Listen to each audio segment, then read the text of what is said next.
अंधेरे से उजाले तक, एक लड़की और बीटीएस की कहानी।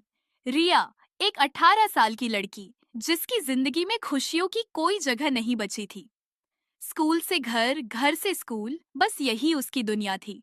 वह बहुत अकेली थी, अपने ही ख्यालों में गुम। कोई उससे बात करता तो भी वह बस हल्का सा मुस्कुरा देती, लेकिन उसके अंदर की उदासी कोई नहीं समझ सकता था। डिप्रेशन उसकी जिंदगी का हिस्सा बन चुका था। हर रात वह अकेले अपने कमरे में बैठकर सोचती कि उसकी जिंदगी में कोई खुशी क्यों नहीं है, क्यों वह बाकी लोगों की तरह खुश नहीं रह सकती। कभी कभी तो उसे लगता कि उसकी जिंदगी का कोई मतलब ही नहीं है। लेकिन फिर एक दिन उसकी जिंदगी में एक नई रोशनी आई। बीटीएस। बीटीएस उम्मीद की किरण। एक दिन उसकी क्लास की एक दोस्त ने उसे बीटीएस का एक गाना सुनाया, मैजिक शॉप। जैसे ही उसने गाने के बोल सुने, उसकी आंखों में आंसू आ गए। ऐसा लगा जैसे यह गाना उसके लिए ही लिखा गया हो।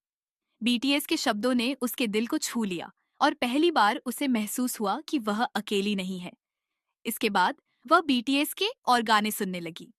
स्प्रिंग डे, एपिफेनी, मिक्रोकॉस्मोस, हर गाने में उसे ऐसा लगा जैसे बीटीएस उसके दर्द को समझते हैं, जैसे वे उसे यह कहना चाहते हैं कि तुम अकेली नहीं हो, हम तुम्हारे साथ हैं। धीरे धीरे उसकी जिंदगी बदलने लगी। अब वह अपने दिन गिनने के बजाय उन्हें जीने लगी। वह हंसने लगी, बातें करने लगी और सबसे बड़ी बात, वो फिर से सपने देखने लगी। बीटीएस से मिलने का सपना रिया का अब एक नया सपना था, बीटीएस से मिलना। वह सोचती थी कि अगर कभी वह उनसे मिल पाई तो बस इतना कहेगी, थैंक यू, आपने मेरी जिंदगी बदल दी। वह रोज बीटीएस के वीडियो देखती, उनके गाने सुनती और खुद को पहले से बेहतर महसूस करने लगी। फिर एक दिन उसकी जिंदगी का सबसे बड़ा सपना सच होने वाला था। उसकी बड़ी बहन ने उसे एक सरप्राइज दिया, बीटीएस के कॉन्सर्ट की टिकट। जब रिया को यह पता चला तो उसकी आंखों में खुशी के आंसू थे। वह यकीन नहीं कर पा रही थी कि वह सच में बीटीएस को लाइव देखने वाली थी। सपना हुआ पूरा, कॉन्सर्ट का दिन आ गया। रिया ने अपना पसंदीदा बीटीएस मर्चेंडाइज पहना और स्टेडियम पहुंच गई। वहां का माहौल जादुई था। चारों तरफ लाइट्स, आर्मी बॉम्ब की चमक और हजारों लोगों की आवाजें। जब बीटीएस स्टेज पर आए तो रिया की आंखों से आंसू बहने लगे। गानों के बीच जब बीटीएस ने अपने फैंस से बात की तो रिया ने हिम्मत जुटाकर चिल्लाया, BTS you saved my life. अचानक जिन ने उसकी ओर देखा और हल्की मुस्कान दी। वी ने हाथ हिलाया और आरएम ने कहा, we love you, keep fighting. Riya का दिल तेजी से धड़कने लगा।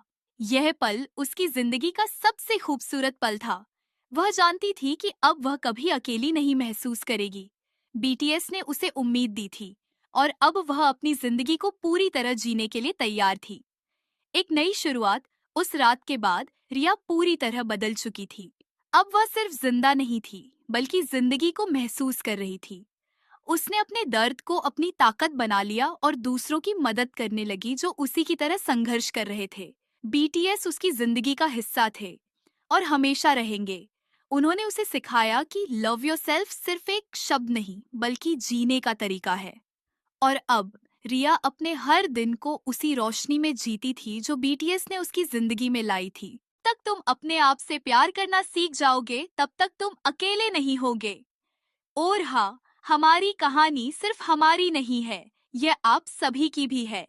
जब भी थक जाओ, बस याद रखना, हम हमेशा साथ हैं। आपके बीटीएस, सरंग हेयो आओमी।